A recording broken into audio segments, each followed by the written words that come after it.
just wanted to put to bed a little bit the Wake Forest game. I thought that our defense played extremely well. From a kicking game standpoint, I thought that our young people went out there and handled the weather really, really well. We obviously punted a little bit too much, but I thought that Sterling did a fantastic job with the difficulties of punts, some straight punts, some rugby, to keep the other offense at bay and to keep them on their side of the football field. We wish we had played a little bit sharper on offense. There was some outstanding individual performance. I thought Cameron McPherson had his best game. I thought that Bennett, Zaire, for the most part, our linebackers did a fabulous job. And overall, based off the performance, I think that our team fought and stayed in the battle. It was a game all the way to the end until late in the fourth quarter. The team that we're about to play today, Virginia Tech, on Saturday, Virginia Tech has got a proud tradition, of course, with Fuentes. I played him last year at our other stop. He's an outstanding offensive coach. Bud Foster, fabulous defensive coordinator, one of the top defensive coordinators in college football. They have a lot of good players. They have a lot of athletes on their team. I was looking at a statistic, and I believe they've been to bowl games 23 years in a row. And when you do something like that, not only do you have a lot of good coaches, but you have a lot of good players. So it's going to be a challenging task. We're excited to get back into the dome. No rain, no wind, no snow. And we're looking forward to putting a fantastic effort back home in front of the fans. Questions? In the back, Mark. Hey, Coach. The second half offense, I think it's 2 touchdowns now in the last 4 games. So I don't know, but it seems to me that teams must be adjusting. So do you give any serious thought to changing quarterbacks at halftime or doing something really dramatic to adjust to their adjustment? No, not changing quarterbacks. That's not something, we're doing everything we can. And I think we're doing a good job. The thing about offense is that on offense, one guy makes a mistake and it can stop the entire play. Sometimes you can get covered up. Most of the times it can stop the entire play. Defensively, you can have one person make a mistake, and if they guess wrong, they went the wrong way, it can be covered up. If they guess right, it looks really bad, okay? So offensively just takes a little bit more time. From the first half to the second half, we're going to have to keep working at it. We can't tell you why it works one half and not the other half. But these young men, they're close. They're close, and I think that as long as we keep with the process and keep doing the things that we need to do, I think we're going to be fine. It's not fatigue, is it, given your depth? I couldn't hear It's not fatigue, is it, in the second half, given your depth? I would like not to think that. We do not have a lot of depth, but again, at halftime we have a huge break. They get treated really nice at halftime, and they should be as fresh as starting the opening of the game, minus the number of plays they played in the first half. So I really would not like to say it's fatigue. John.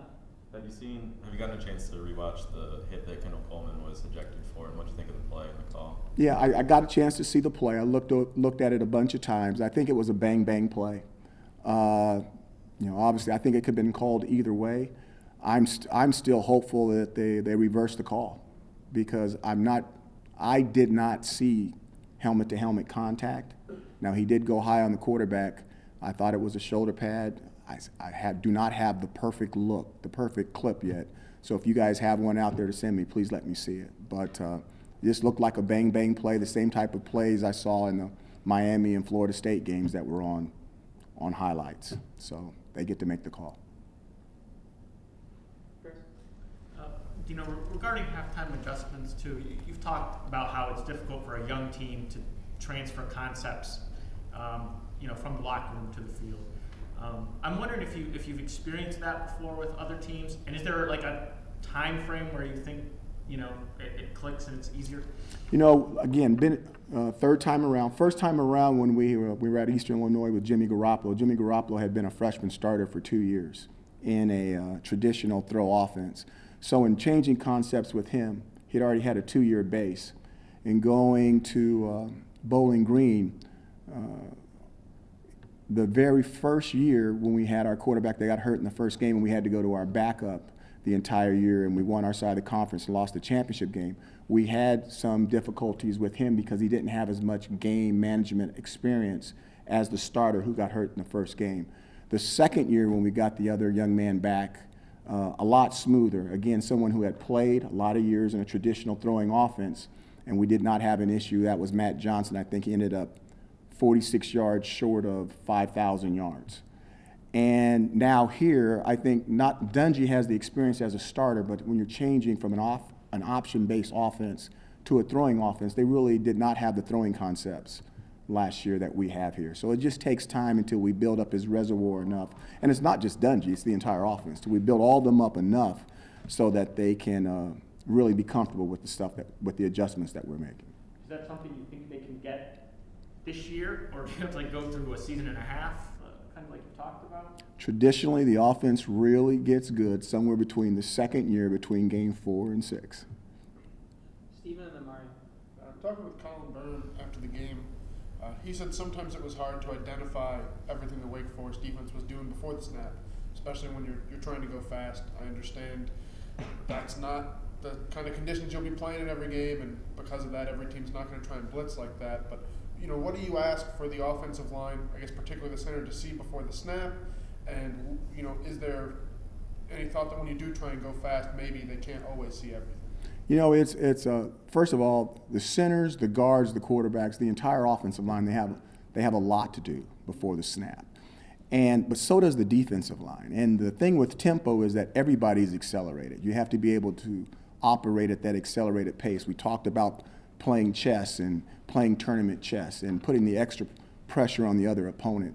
I think the biggest thing is when you're playing in tempo offenses, you have to take a deep breath and you have to relax. Even though it looks chaotic, it's really under control. The biggest thing that we have to do, and I think the best thing that Wake Forest did, is they attacked some of our young people inside, and we need to be able to do things to help them in that situation. We tried to adjust to certain things, and they just turned into physical mismatches. The schemes were solid, but some of their Jimmies were tougher than some of our Joes, bigger, stronger, and we had some issues with leakage internally on some of the stuff. You said after the game that maybe you would have liked to run the ball a little bit more in the first half, possibly in early downs. Now that you've gone through, rewatched everything, is that still kind of how you feel about the overall play calling? Well, the biggest thing about that is you take extra hits off the quarterback. When you're out there and you're trying to throw the ball and the weather's not agreeing with you, whether the quarterback gets sacked or not, there's shots that he's taken. Every time that he takes off and he runs, he takes a hit. Those bruises add up when you want him to throw the ball efficiently in the third quarter and the fourth quarter. I thought that the quarterback was extremely courageous the entire football game. You can control the amount of times he's going to get hit when you run the football. And if we'd have ran it a little bit more, I think that we might have been a lot fresher, okay, in the second half when the weather changed to take more advantage of it. Right. How thoroughly did you kind of look at the weather report? Obviously, you knew when you're going one way, you're going into the wind and the rain, so I'm sure you can't do as much. But was the idea that you thought it was going to clear up in the second half and that you knew? You're asking me if weather reports are always accurate. No. If you thought it might have cleared up in the second half and that factored into your game plan? Absolutely. We wanted to have the win in the fourth quarter. We could have decided which way we wanted to go when we came out at halftime. We decided to take it in the fourth because we knew it was going to be a fourth quarter game. You talked about the offensive line and the young and inexperienced that you have on there. Was it just the way the weather was on Saturday, or did you have to adjust your game plan with how the pressure was being put on you by Wake Forest? It's both of them. When it's slick like that, there were certain things that we were doing where it was extremely difficult for the offensive linemen. So we had to adjust that as well, okay? And then we had to change schemes as well. There was a lot of chess match stuff going on. It was a good battle. I think we have a pretty good idea of the freshmen who are probably redshirting this year. I wanted to ask about Jamal Custis. He was a guy that got a little nicked up in training camp. I don't think we've seen him yet this year. Because we're now at the halfway point, is he a guy that you're looking at maybe saving for a couple of years down? We still got to see. He was actually traveled with us last Saturday to Wake Forest for the very first time. And we just got to see how he continues to develop, whether he's going to be at full speed where he can help us in the back half or not. But he was one of our top performers coming out of 2 days before he got hurt. Would it make sense to the word makes sense. Right now, we're still battling to be a bowl team. So we want to play our best players if possible. Mark? Go back to the midterm thing, halfway through the season. Could you give us a midterm grade or progress report on your team? You know, I think we're still growing. Obviously, there's been some shortcomings. There's been some fantastic things that have gone on, probably things that have surprised a lot of people in this room. It happens. It happens with maturity. It happens with growth. The toughest thing that's been going on so far this year is just to have the massive turnover in personnel, and then to have to constantly reteach or go back to a certain level as the weakest link in your chain to start growing again, start building again on that foundation so that you can start doing more exotic things, offensively and defensively. Would that be a B? I don't want to put a grade on. You guys can grade it. I'll coach it, and I'll make it better. Matt? Hey, Coach. What impresses you about Virginia Tech this year? Now back inside the top 25, and they obviously just went inside a rainy environment, playing against North Carolina, and pulled out the win. And also, are you familiar with the rivalry between these two teams? I know they haven't played in a long time, haven't had a chance to play Virginia Tech, but have you revisited that in the past and seen that? I have not revisited the rivalry, so I don't want to be amiss on that. I do know that I know a lot about Fuentes. I've known, I shouldn't say I've known, I've seen Bud Foster's work over the years. I know how good he is. And I believe like the last three opponents, the average is like 45-7. Boston College, East Carolina, North Carolina, the average is like 45-7 is the score out of those last three opponents. So outside of the Tennessee loss, they've been playing fantastic. They have explosive players. They are extremely well coached on defense. They are aggressive. They are physical.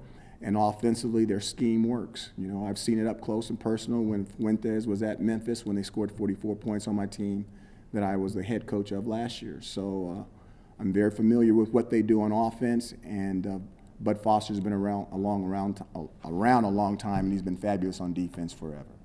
23 years straight with a bowl. That's pretty impressive. Steve? You know, when you looked at how Wake Forest, and I'm sure teams in the past couple weeks have attacked the offensive linemen, what's unique about what they're doing? How are they being strained? Is it a matter of just bringing more numbers, different techniques? You know, what are those kind of specific things? It's a lot of stuff, Stephen. There's different techniques. There's different fronts.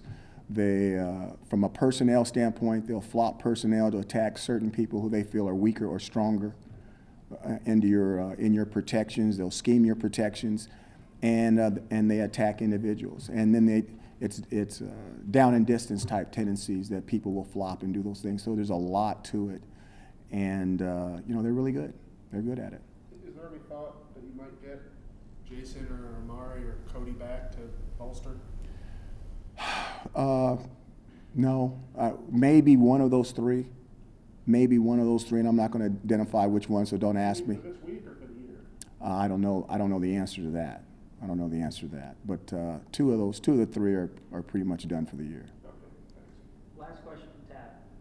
Coach, you're going to be meeting with the players this week. What are you going to say to them that you're willing to share with us that to help them stay focused and stay with the process?